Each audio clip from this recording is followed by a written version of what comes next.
its early years, Amazon lost money on purpose. It lost over $100 million in 1998 alone, and didn't turn its full first-year profit until 2003. Even after that, it kept choosing growth over profit, pouring money back into warehouses, technology, and lower prices. Wall Street kept asking when the company would finally cash in. But by the time those profits became obvious, Amazon had become one of the most valuable companies on earth. For every Amazon, though, there's a graveyard of startups that lost money the same way and died doing it. They were burning cash and telling everyone it was the cost of growing fast. From the outside, you couldn't tell them apart from the next Amazon. But if you followed the money, the difference was pretty obvious. Losing money on purpose is one of the most powerful things a startup can do. It's also one of the fastest ways to kill one. And the difference between the two shows up in the cash way before the founder wants to admit it. So to understand why the best startups lose money on purpose and why most of the ones copying them go bankrupt, you have to understand what that money is doing every month. There are two ways to lose money as a startup, and on paper, they look pretty much the same. The first one is an investment. You're spending more than the company earns because that spending buys something that comes back bigger later. That could be more customers, a better product, or the kind of growth that makes next year easier than this one. The second is just bleeding. You're spending more than you earn because that's what it costs to keep the doors open, and none of it makes any year easier. On the books, they look identical. The trouble is most founders can't tell whether their own spending is building something or just draining the account. The math is simple because the dollar you lose has to come back as more than a dollar, either in revenue, growth, retention, or a stronger next round. If it does, the loss bought something. If it doesn't, it just bought you less runway and less time before cash runs out.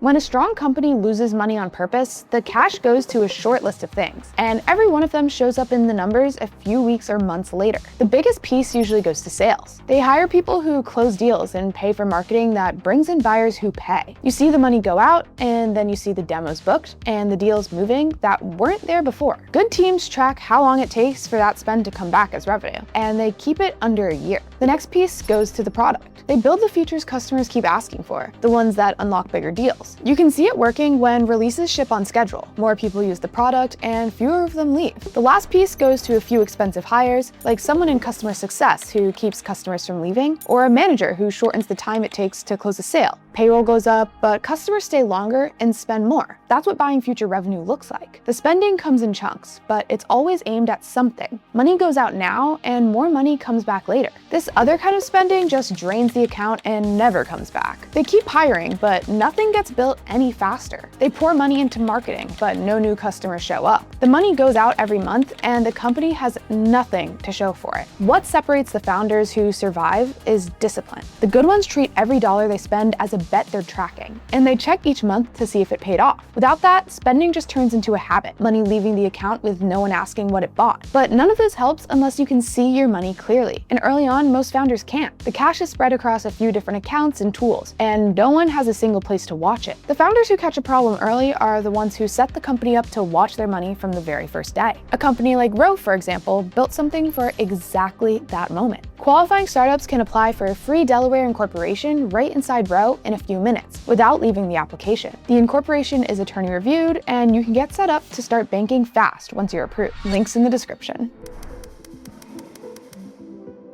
Now, once your cash is in one place where you can see it, the difference between the two companies is obvious. Picture two startups burning the same amount every month. Each one will tell you it's got 12 months of runway left. On paper, they're the same company. Look at the last 90 days of the winner. The cash dips after payroll, then recovers a bit each cycle, because the revenue underneath keeps building. The burn is flattening, and the cushion holds. The dying one looks nothing like that. Its cash takes a big drop, comes back a little, then drops even harder, and it never climbs back to where it started. The runway number still says 12 months either way, but one of them is eating into its cushion every single month, and the burn rate alone never showed it. Then there are the smaller things that show which company is in trouble. In the healthy one, the money moves like a machine. Customer payments are paid on the same dates, often early. Vendors get paid on normal terms. The whole account has a rhythm to it. The company in trouble starts juggling. Rent that used to clear on the 2nd now clears on the 10th. Payroll runs on the last possible day. Small, urgent wires show up for vendors who were patient a month ago. The founder starts moving money in from a personal account, or transfer shows up labeled bridge, or a credit line gets tapped just to cover the month. The account stops looking like a machine and starts looking like someone juggling knives. None of this shows up on the reports either. It only shows up in the cash, months before the founder is ready to admit what it means.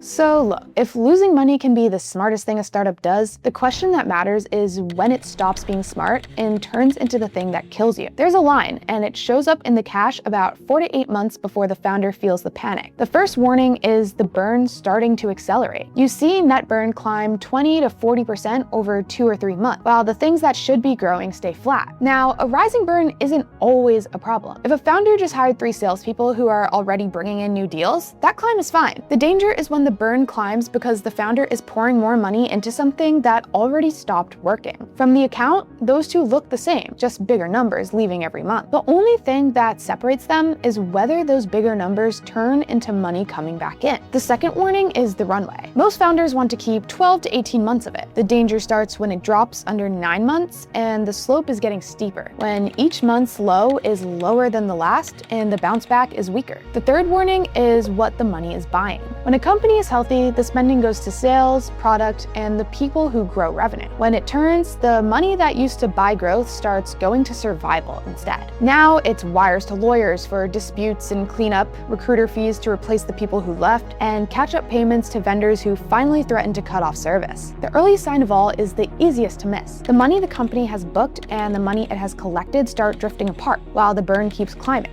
After a few months of that, the cash already shows the company is no longer buying growth at a good price. It's just spending to stay alive 1 more month.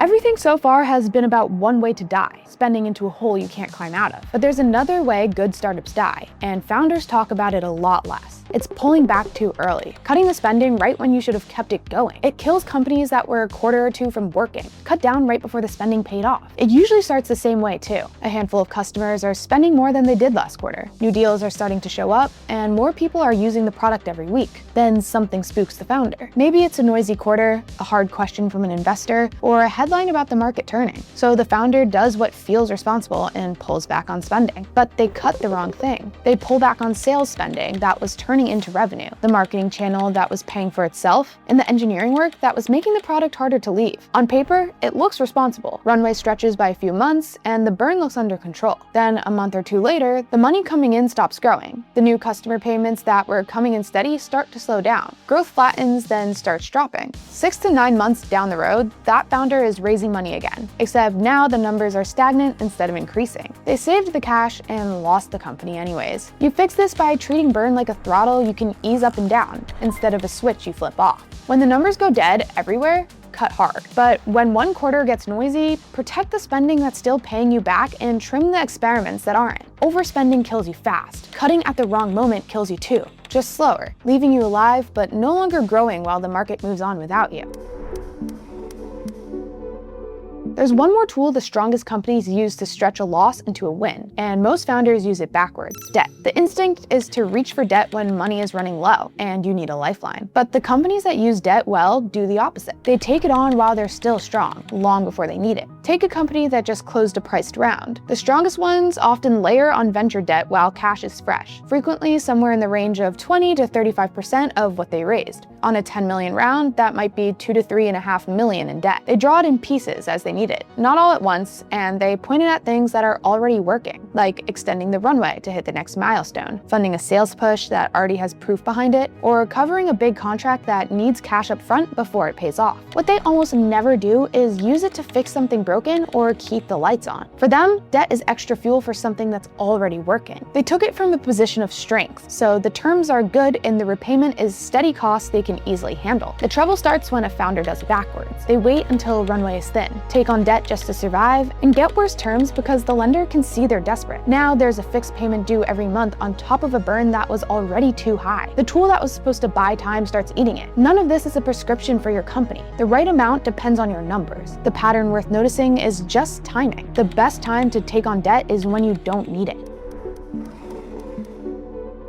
Most people watching this aren't running the next Amazon, and they're not raising $10 million rounds. So what does this look like when you're not there yet? The honest answer is that losing money on purpose only makes sense once you have proof the spending buys growth you can repeat. It can't be one big customer who might leave or a little revenue from friends and family. It has to be a handful of customers who pay on time, stick around, and spend more over time on a product where you can keep 60 to 70 cents of every dollar before you pay your team, your marketing, and your overhead. Once you have that, putting money into more sales or a better product can be the thing that finally gets the company growing. Without it, that same spending is usually what ends you, slowly and without warning. You tell the difference the same way the bank account shows it at the big companies, just at your size. Spend a little more this month on ads or one salesperson. If 2 months later there's a new business that wasn't there before, deals closing, or customers signing up, it's working and it's worth putting more behind. If you spend more and the numbers stay flat month after month while burn climbs, the cash is telling you the model isn't ready and no amount of extra money will fix that. It'll just run out faster. The same rule covers debt. It tends to make sense after a priced round, or once your revenue already covers most of your basic costs and the extra money clearly speeds up something that's working. Take a small amount, draw it in pieces, and point it at growth you can measure. Use it to cover up a model that isn't working yet, and the monthly payment just becomes one more fixed cost on top of a burn that's already a problem. So the whole thing comes down to one habit.